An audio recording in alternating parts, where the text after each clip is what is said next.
Hello, welcome to the channel Hang777. So today we're going to dig into a real puzzle, something at the very heart of education. Why are the wealthiest, most elite private schools getting more and more expensive and faster than anyone else? Especially when they're already getting millions in public funding. It's one of those things that just doesn't seem to make sense, right? Well, as we're about to see, there's a very clear and very deliberate system at play here. So here's how we're going to break this all down. First, we'll really lay out the puzzle. Then we'll follow the money and uncover this massive funding divide. From there, we'll look at the insane arms race for status it creates, and then unpack the very strange economics that make it all work. And finally, we'll get to the system's real purpose and talk about the huge consequences this has for, well, for all of us. Okay, so let's get right back to that big question. You see the headlines all the time, right? Elite schools jacking up their fees by 5, 6, 7% a year, way faster than inflation. But at the same time, we know they're getting these huge checks from the government.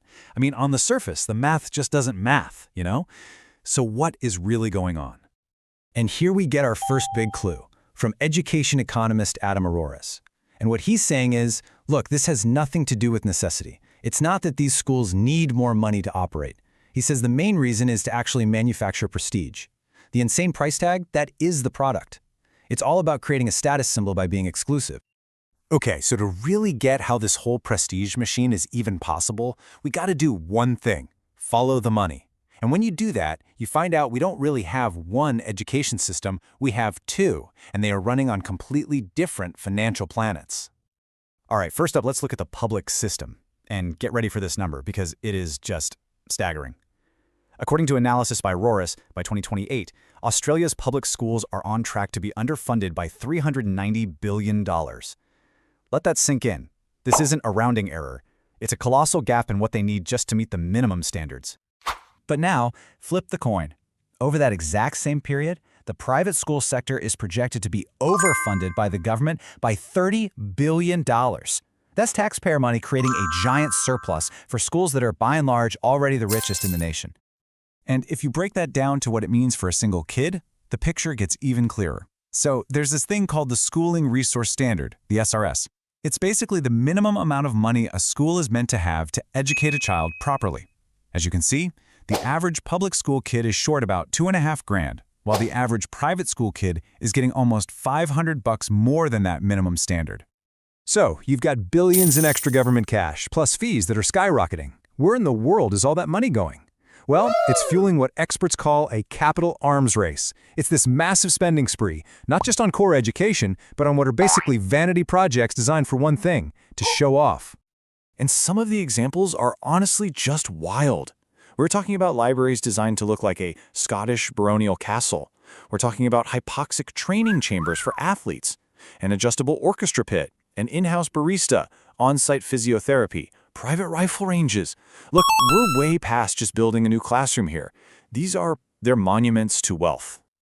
And if you want to see what this looks like on a truly massive scale, check this out. Sydney's MLC School, a school that's already getting way more government funding than it should, has a plan for a $108 million expansion. A new performing arts and sports center. This is the arms race, live and in color.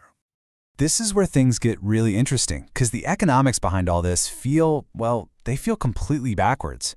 You'd think that constantly raising prices would be bad for business, but for this very specific market, the high price isn't a bug in the system, it's the most important feature. It's a concept called prestige pricing, and the idea is pretty simple. Here, the price tag isn't just what something costs, it's a signal. For the people buying, the high price is actually a feature. It screams exclusive, it screams status, it screams quality. A higher price can actually make more people want it. And you can see this playing out perfectly in the data. Look, if this was all just about rise in costs, you'd think all schools would raise their fees by about the same amount. But that's not what's happening. The most affordable schools, they're raising prices the slowest, and the most expensive ones, they're raising them the fastest. So this isn't about costs, it's a branding strategy. And this, right here, this is basically the smoking gun. A major study looked at private school enrollment and found that for those top-of-the-line, super expensive schools, jacking up the tuition had, get this, no effect on how many students enrolled. Their target audience is so wealthy that the price just doesn't matter. Okay, so if this isn't about covering costs, and we know the super rich don't care about the price anyway, then what's the point of raising fees year after year? Well, according to Adam Rorris, the true purpose is to systematically filter people out. It's designed to price out the middle-class families who are stretching every dollar to try and afford it.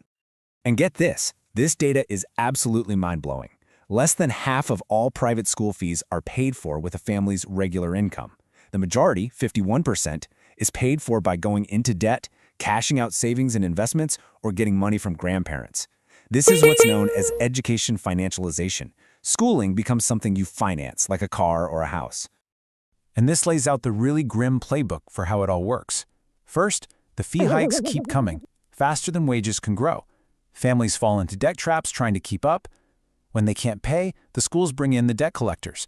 And in the most extreme cases, some of the country's most famous schools have actually initiated bankruptcy proceedings against families just to get them out.